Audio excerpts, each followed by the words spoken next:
오늘 본문 지난 목요일에 우리 함께 살폈던 그 말씀입니다. 오늘 다시 봤는데요. 사도 바울은 6장에서 죄에 대하여 하나님으로부터 의롭다 인정을 받는 자, 구원받은 자는 첫째 6장에서 얘기한 게 죄에 대해서 죽은 자이다라는 말씀을 하고요. 7장에서는 율법에 대하여 죽은 자이다. 하나님으로부터 의롭다 인정을 받은 자는 율법에 대하여 죽은 자다. 이 얘기를 하고 있습니다. 바울은 우리가 구원받은 자가 율법에 대해서 죽은 자다라는 것을 설명하기 위해서 예를 든 것이 법이라고 하는 것은 살아있는 동안 상관된 것이지 죽은 자에게는 법이 상관이 없는 거다, 이 말씀을 했고요. 또 한 가지 부부의 관계를 가지고 설명을 합니다. 결혼한 여인이 남편이 죽으면 남편에 매였던 모든 약속들, 거기로부터 자유하다는 겁니다. 부부로 있을 때는 남편에 대하여 책임과 의무가 있지만 남편이 죽으면 남편에게 매여있던 책임과 의무 자유롭게 된다. 구원받은 자는 율법에 대해서 죽은 자가 됐다. 그래서 율법에서 노임을 받는다는 겁니다. 그러면 구원받은 자가 하나님으로부터 의롭다 인정을 받은 자가 언제 율법에 대해서 죽은 자가 됐는가? 예수님이 십자가에 죽으심으로 율법에서 노인 자가 됐다는 거예요. 여러분, 예수님이 왜 십자가에 죽으신 겁니까? 하나님께서 아담과 하와에게 선악과를 먹으면 반드시 죽는다라고 하는 정령 죽으리라는 법을 주셨습니다. 인생들이 그래서 선악과를 먹은 아담 후예들은 반드시 죽어야 됩니다. 선악과를 먹으면 반드시 죽는다 했으니까 그 법이 있는 거예요. 그러나 하나님께서 인생들을 죽일 수가 없어서 하나님의 아들을 세상에 보내셔서 대신 그 법에 예수를 죽게 한 겁니다. 우리가 5장을 공부할 때 우리가 예수를 믿음으로 예수 그리스도와 연합되어진다라고 하는, 예수와 하나가 되어진다는 것을 공부했습니다. 예수가 십자가에 죽으셨다라고 하는 것은 예수가 죽으시고 나는 상관이 없는 게 아니라 예수가 죽으셨지만 예수와 나는 하나 되어진, 연합되어진 자이기에 예수의 죽음은 곧 나의 죽음이 되는 것으로 우리가 율법에서 자유하게 되는 거예요. 자, 우리가 언제 율법에 대하여 죽은 자가 된 겁니까? 예수님이 십자가의 죽으심을 믿는 순간, 예수님이 그 법에 의해서 죽으신 거기에 우리는 율법에 대하여 자유한 자가, 율법에 대하여 노인 자가 되는 겁니다. 율법에 대하여 죽은 자가 되는 겁니다. 여기서 한 가지 우리 성도들이 오해하지 말 것은, 오해가 생길 수 있어요. 그런데 오해하지 않아야 될 게 있어요. 뭐냐면 만약 그렇게 된다면 율법이 필요 없는 거냐?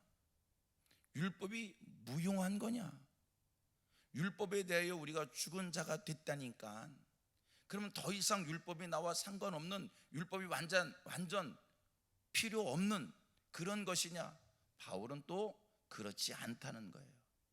율법에 대해서 죽은 자였지만, 율법에 대하여 우리가 죽었지만, 하지만 이 율법이 하는 역할이 다르다는 것이지 율법 자체가 아주 필요 없다라고 그렇게 얘기하는 것은 아닙니다. 잘 들으세요. 율법의 역할이 다른 것이지 율법이 완전히 필요 없는 것은 아니다는 겁니다. 자, 그 얘기가 어디에 설명되냐면 7절 말씀을 가봅니다. 7절 말씀을 시작. 그런즉 우리가 무슨 말을 하리요? 율법이 죄냐? 그럴 수 없느니라. 율법으로 말미암지 않고는 내가 죄를 알지 못하였으니 곧 율법이 탐내지 말라 하지 아니하였더라면 내가 탐심을 알지 못하였으리라. 바울이 무슨 얘기를 합니까? 그렇다고 해서 율법이 죄냐? 그렇지 않다는 거예요. 율법이 필요하다는 거예요. 만약 율법이 없다라고 하면 내가 죄를 알지 못하지, 내가 죄를 깨닫지 못하지. 율법이 하는 역할이 뭐냐? 바울의 얘기입니다. 율법은 나를 의롭게 하느냐? 율법이 나를 구원시키느냐? 그건 아니어도 율법은 무엇이 죄인지를 알게 하는, 죄를 깨닫게 하는 그 역할을 한다라는 겁니다.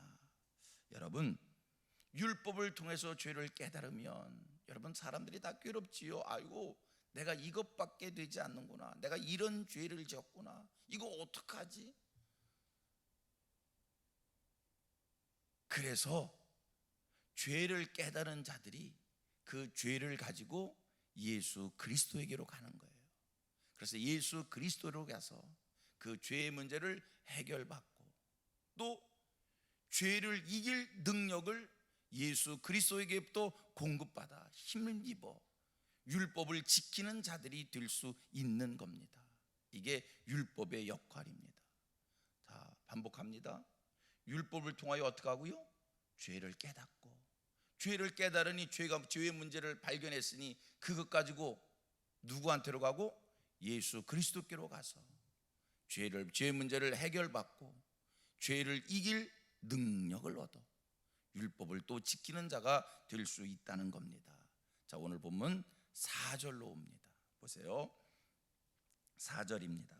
그러므로 내 형제들아, 너희도 그리스도의 몸으로 말미암아 시작, 율법에 대하여 죽임을 당하였으니 이는 다르니 곧 죽은 자 가운데서 살아나신 이에게 가서 우리가 하나님을 위하여 열매를 맺게 하려 함이라.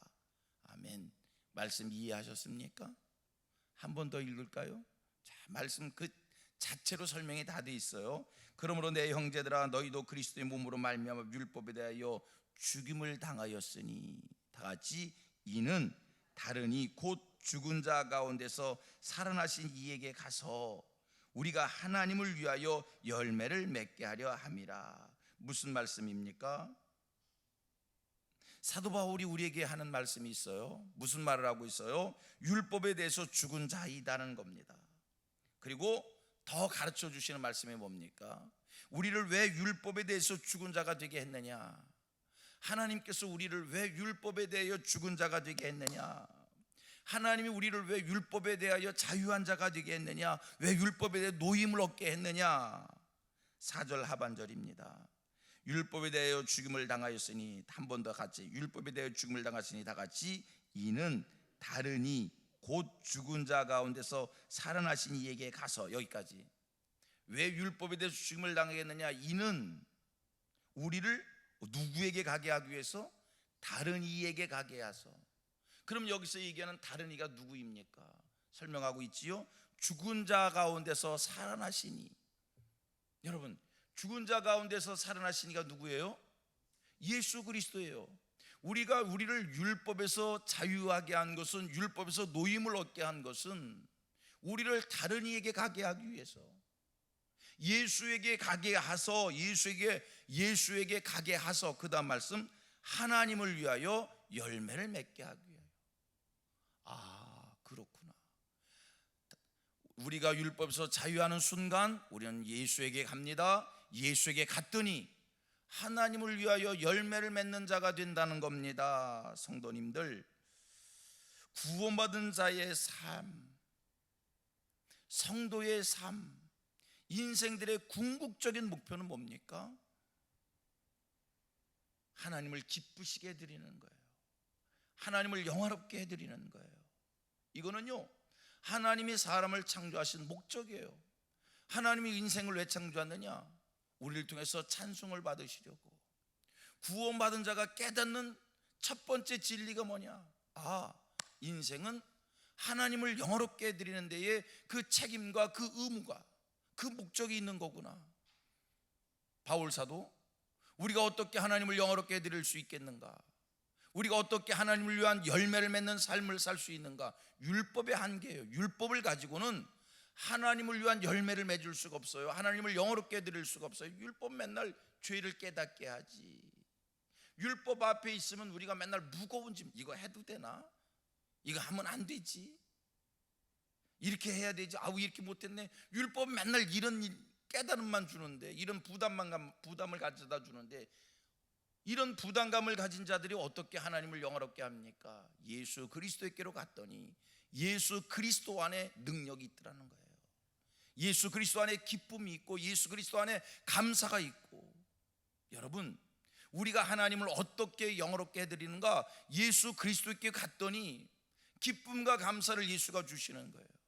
하나님의 말씀을 지키는 것도, 여러분 공부를 하는 것도, 왜 공부를 해야 되는지를 알고 공부하는 사람과 공부를 해야 된다라고 하는 그 강요 속에 공부를 하는 사람, 강요 속에 공부를 하는 사람은요, 공부가 지긋지긋하고, 아 이거 안 할 수, 어떻게 안 하면 안 되나?